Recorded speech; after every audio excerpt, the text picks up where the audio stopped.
Ba-doo, ba-doo, ba-doo. What up, guys? This is Jeremy with the future of LGS here, and I don't know, being a little weird today. But today we're here to talk about greed and predictability. How do those relate? Well, let's be honest, they don't 100%. But in the card game world, I think personally predictability is a good thing, while greed, yeah, probably not the best thing. But the reason I bring these two things up and the way that I think that they relate is what's coming kind of to the storm of card game world is serialized cards. Most of you guys may have seen the serialized Magic the Gathering cards that are coming in an unofficial leak that was backwards and it's different, but anyways. And Pokemon, I've also heard rumors that they're not far behind in creating serialized cards. I know there are other games like White Schwartz that has serialized games or serialized card game sets already, but White Schwartz, you're not the big three. It's great and everything, but yeah. Anyways, I want to make this video and about the direction of serialized cards and how it relates to greed and predictability. I think for a long time right now, in the point of card games, is that you open a box and you're like, well, I know what I can get. I know I can get X, Y, Z, A, B, C, D, A, B, U, blah, blah, blah. And you know what you can get. But when you get serialized cards, it just creates a different mix of it. Because when you think of getting a 1 of 100, say Charizard, that may have an alternate art, foil, etched, background, extended, I don't know, whatever. That is only 1 of 100 or 1 of 20 or even 1 of 5. That is just insane. Because every single pack that you buy from then on out, or every box, or every case, or every, palette, can be crazy. And those cards could be worth anything. Like, Magic the Gathering has the reserve list, and some of these cards could artificially be more rare than the reserve list. It's going to bring about a new time in card games if a wave of all these things go by in our card game world, which is, I don't know. The reason I introed with predictability, right now, sets come with, say you can pull A through Z in the set. And a lot of people like that.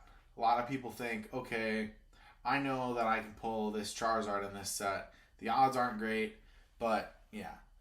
Or in the Magic set, you could pull this foil etched land, but you know that it only comes in the collector boxes. Well, that's pretty predictable. You know that, and that's good.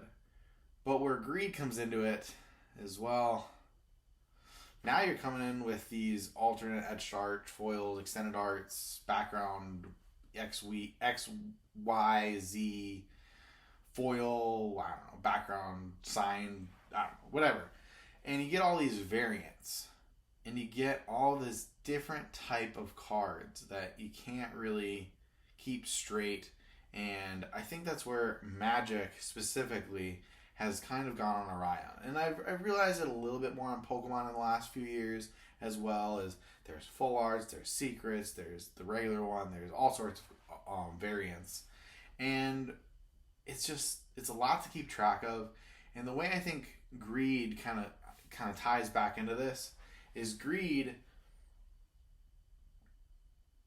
How do you keep all the cards in one? Like, how do you make it so the master collector can get all of these? And the way I think it kind of flings back into serialized cards is that the collector's there's not one person that is going to be able to get a 1 of 100 land, all of them. Like, it's just not possible. There will be too many people that will keep sealed product. There'll be too many people that won't open it, or there'll be stores that. And what's great about it from a greed perspective, from a player and as a collector, one, as a player, more product than ever will be opened. There'll be max box openers. There'll be people like me who want to pull the serialized cards on film or on camera or whatever. And I know that I'm going to want serialized cards because I love the chase. Previous video that you guys probably saw was the FOMO video. And as hard as it is to resist, serialized cards are going to be a huge chase for, in my opinion, this channel, and as well as the future of just the card game world. Overall, I think that serialized cards are good for the game because, like we were saying, they're good for the player base, and for the collector base, they're going to make it so you can't just reprint everything. You can't just say, okay, this wave of, what's the newest Pokemon set that's coming out? I can't remember. I think it's Brilliant Stars. Yeah, Brilliant Stars. That's what it is. So Brilliant Stars. Let's say it does well. Let's say they print 100 waves, or they print 100 pallets. Let's just say 100 pallets. I don't know how many packs are on, or how many cases are on a pallet. But anyways, let's say 100 pallets. Let's say it does well. All the distributors eat it up. Okay, awesome. All right. Well, now we have to move on to the next product, or those 100. You know what I mean? Like, even if they were to reprint it, they would have to do some sort of like second edition of the Brilliant Stars, or the consumer would be watchable or like watch enough so that they know, hey, this chase card isn't in the second wave or whatever print of this, so it's going to be worth substantially less. I think that ultimately this is a good thing for the consumer because it changes up the market. Yes, there are going to be some very expensive Magic and very expensive Pokemon cards in the horizon, but if handled correctly, it should go well, and it should go in the direction positive for the consumer in that. Granted, if they come out with staples like, let's say, a dual land in Magic that is a staple in all standard decks or modern decks, and says, oh, this card you gain 8 life or something like that, that's going to be a problem. And there's only 100 of them, that's going to be a big problem. Even if it's a bad card, in my opinion, that's not good. We should not have one of 100 cards in this day of age, or one of 1,000 cards even in this day of age that are different. Like, they should be alternate arts, they should be collectors, but they should not, and I repeat, not be just for, I guess, standard or modern or whatever we're playing in. So overall, guys, that's just what I want to say is I think that the stability in the market and the predictability is a good thing in general for card games, because the more card games, like, when I was thinking about this, I'm like, okay, when I know a Pokemon set comes out in January, March,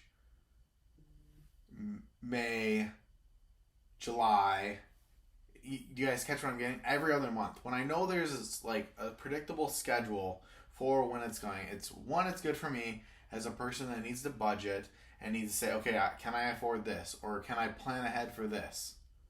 It's another thing to be like, okay, they're gonna go out and they're gonna drop a set in 6 months, then 3 months, then 2 months, then 1 month, then every month.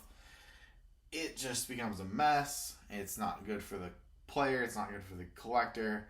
I know recently I have a lot of friends into the Digimon game, and they waited almost 6 months for this, and there was pushbacks, which happened, but it was just terrible for the collecting, and it was terrible for the players because they were just sick of the format. And the more predictability you have in a market, the better the market is going to be in the short term for sure. Long term, now, okay, come back to the long term in Digimon, let's say, maybe that makes it so that all that product was opened.